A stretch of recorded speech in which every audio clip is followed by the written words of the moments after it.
अस्सलाम वालेकुम।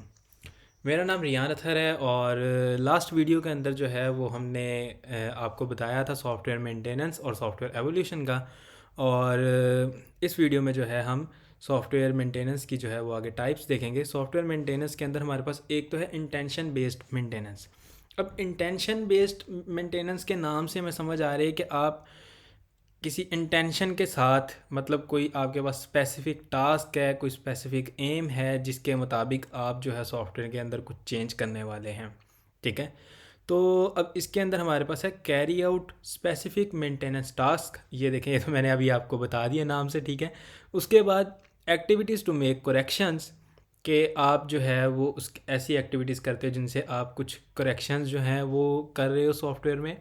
Activities to make इन्हांसमेंट्स, ये अभी पिछली वीडियो में मैंने आपको एक एग्जांपल दी थी कि जैसे कि फॉर एग्जांपल मेरे पास एक डेटाबेस है, उस डेटाबेस के अंदर मैंने अभी मुझे लगता था, या ठीक है फ़िलहाल मेरी जो ज़रूरत थी वो ये थी कि भाई मुझे जो है ना कोई 500 क्लाइंट्स के साथ डील करना है, 500-600 के साथ। तो मैंने 1000 जो है क्लाइंट्स की जो है वो डेटाबेस बना ली, उसकी कैपेसिटी 1000 की है। लेकिन with the passage of time, साल 2 साल बाद अब जो है वो मेरे क्लाइंट्स इंक्रीज़ हो गए हैं, कुछ 4-5 हज़ार तक चले गए हैं, 6-7 हज़ार तक चले गए हैं। तो अब मुझे 10 हज़ार की लेट्स से कि मुझे जो है वो डेटाबेस चाहिए। तो ये जो है क्या है, एक्टिविटीज़ टू मेक इन्हांसमेंट, कि अब मैं जो है वो डेटाबेस को बड़ी कर रहा हूँ, ठीक है, अपनी इंक्रीज़ कर रहा हूँ। अब इन्हांसमेंट के अंदर क्या है, इन्हांसमेंट्स डैट क्रिएट न्यू रिक्वायरमेंट्स, कि इसके अंदर इन्हांसमेंट कोई ऐसी भी हो सकती है जिसके अंदर आप कोई नई रिक्वायरमेंट ऐड कर रहे हो। ठीक है, इन्हांसमेंट्स डैट मॉडिफाई एग्जिस्टिंग रिक्वायरमेंट, ये जो अभी मैंने आपको एग्जांपल दी है वो इसकी है कि मॉडिफाई कर रहे हो एग्जिस्टिंग रिक्वायरमेंट को। और नई रिक्वायरमेंट के अंदर लेट्स सपोज कह लो कि क्या उसका नाम है, अभी जैसे व्हाट्सएप ही है। व्हाट्सएप आप फ़ोन पे यूज़ करते हो, अभी व्हाट्सएप वेब जो है ये व्हाट्सएप ने निकाल दिया बाद में, कि आप जो है अपने लैपटॉप के साथ भी जो है वो इसको कनेक्ट कर सकते हो और लैपटॉप पे भी इस्तेमाल कर सकते हो व्हाट्सएप वेब को। तो ये एक नई रिक्वायरमेंट के तौर पे मतलब ये चीज़ ऐड होगी। उसके ये इसकी एग्जांपल हो गई। Enhancements that modify the implementation without changing the requirement. अब ऐसी इन्हांसमेंट जिसके अंदर आप जो इम्प्लीमेंटेशन है उसको तो चेंज कर रहे हो, ठीक है, उसमें तो चेंज कर रहे हो, लेकिन आप रिक्वायरमेंट के अंदर कोई चेंज नहीं कर रहे। लेट्स सपोज कि आप अपने जो है कोड के अंदर कुछ ऐसे फंक्शंस हैं जो कि इररेलेवेंट हैं, आप उनको रिमूव कर रहे हो। ठीक है, ये इसकी एग्जांपल हो सकती है। उसके बाद आती है हमारे पास evidence based classification of maintenance, कि एविडेंस जो है आपके पास कोई है, कोई आपके पास सबूत है, उसकी बेस पे आप कहते हो कि यार ये तो काम ठीक नहीं हो रहा, तो उसकी बेस पे आप जो है मेंटेनेंस करते हो। अब इसके अंदर क्या है, ट्रेनिंग है, कंसल्टिव है, evaluative, reformative, updative, groomative, preventive, performance, adaptive, reductive, corrective and इन्हांसिव,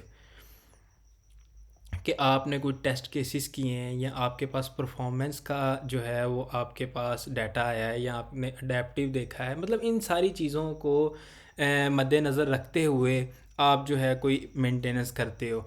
आप कहते हो कि भाई जावा की एक नई जो है वो लाइब्रेरी आ गई है, उसके ऊपर जो है वो मेरा सॉफ्टवेयर नहीं चल रहा, तो उसके लिए आप कोई चेंज करते हो तो वो अडेप्टिव में आ जाएगा। आपके कस्टमर्स बहुत ज़्यादा हो गए हैं, वेबसाइट आपकी हैंग होने लग गई है, तो उसके लिए जो है वो परफॉर्मेंस के अंदर ये चीज़ आएगी। आपके अंदर स्पेशल कुछ केसेस के अंदर जो है वो कुछ एरर्स आने लग गए हैं, ठीक है, तो उसके अंदर जो वो आप प्रिवेंटिव देखोगे।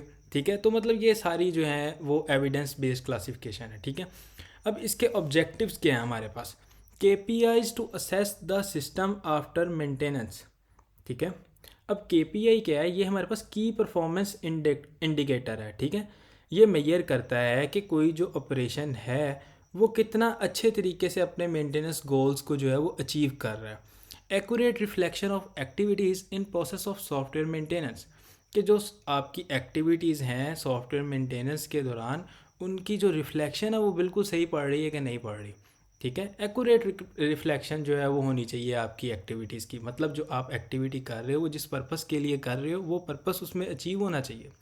Independent of hardware platform, operating system choice, design methodology, implementing language, organisational practices and the availability of the personal doing the original development. अब इसके अंदर ये है कि आप जो है हार्डवेयर प्लेटफॉर्म पे इंडिपेंडेंट नहीं होते, ऑपरेटिंग सिस्टम की जो है वो आपके पास चॉइस होती है, डिज़ाइन मेथडोलॉजी होती है, लैंग्वेज जो है वो आप इम्प्लीमेंट किसी न किसी लैंग्वेज के अंदर जो है वो इम्प्लीमेंट करते हो, ठीक है। और जो पर्सनल अवेलेबिलिटी होती है वो ड्यूरिंग द ओरिजिनल डेवलपमेंट, वो आप उस चीज़ का जो है वो ख्याल रखते हो। तो आई होप कि आपको ये जो है सिंपल सी चीज़ जो है वो समझ आ गई है। उसके बाद हमारे पास कोड्स क्या होता है। कोड्स होता है maintenance of cost based systems. तो सबसे पहले तो बात ये है कि कोस्ट बेस्ड सिस्टम्स कौन से होते हैं। ये होते हैं कमर्शियल ऑफ द शेल्फ, ठीक है, software and hardware that already exist and is available from commercial sources. क्या मतलब, ऐसे जो है वो सॉफ्टवेयर सिस्टम्स जो कि आपके पास कमर्शियल सोर्सेज से जो है वो ऑलरेडी आपके पास मौजूद हैं। इसकी एग्जांपल में जो है हमारे पास वर्ड प्रोसेसर आ जाएगा, स्प्रेडशीट्स वगैरह आ जाएंगी जिनको आप जो है वो यूज़ कर सकते हैं। अच्छा, अब इसके अंदर जो है क्या है हमारे पास, skill of system maintenance team के सिस्टम की मेंटेन। अब अगर आपने इस तरह के जो सिस्टम हैं कोड्स बेस्ड, उनकी अगर मेंटेनेंस करनी है तो उसके अंदर सबसे पहले नंबर पे तो आपके पास जो मेंटेनेंस टीम है उसकी स्किल जो है वो देखी जाएगी कि वो कितनी ज़्यादा जो है उनके पास स्किलफुल है, ठीक है। उसके बाद इंफ्रास्ट्रक्चर एंड ऑर्गेनाइजेशन, जिस ऑर्गेनाइजेशन पे जो है वो आपने चेंजेस करने हैं सिस्टम में, जिस ऑर्गेनाइजेशन के सिस्टम में आपने चेंजेस करने हैं उसके इंफ्रास्ट्रक्चर जो है उसको भी आप जो है वो मद्देनज़र रखेंगे। उसके बाद फिर इसकी जो कॉस्ट आएगी उसको भी आपने देखना है। फिर कितने ज़्यादा यूज़र जो हैं वो इंटरेक्ट कर रहे हैं या उसको यूज़ कर रहे हैं उस सिस्टम को, इस चीज़ का भी आपको ख्याल रखना पड़ेगा। जैसे MS वर्ड, गूगल, इस तरह के जो सिस्टम्स हैं इनको बहुत ज़्यादा जो है बिलियंस ऑफ यूज़र्स हैं, ठीक है। उसके बाद modernisation, split maintenance functions, more complex planning, क्या आपको जो है और ज़्यादा जो है पेचीदा जो है या कॉम्प्लेक्स जो है वो प्लानिंग करनी पड़ती है। इसके अंदर आपके जो मेंटेनेंस के फंक्शंस हैं उनको स्प्लिट करना पड़ता है, मतलब छोटे छोटे चंक्स के अंदर जो है आप जो है उसको सिस्टम को जो मेंटेनेंस के जो आपके टास्क होते हैं उनको अचीव करते हो। उसके बाद हमारे पास आ गया है लेगेसी प्रोजेक्ट्स। अब लेगेसी प्रोजेक्ट्स क्या होते हैं और ये जो है इनकी आगे क्या डिटेल है, ये जो सारी है ये चीज़ हम नेक्स्ट वीडियो के अंदर जो है वो डिस्कस करेंगे। आई होप कि आपको सॉफ्टवेयर मेंटेनेंस की जो थ्री टाइप्स हैं, बेसिकली टू टाइप्स ही हैं, एक इंटेंशनल बेस्ड मेंटेनेंस, दूसरा है एविडेंस बेस्ड मेंटेनेंस, और maintenance of cost based systems.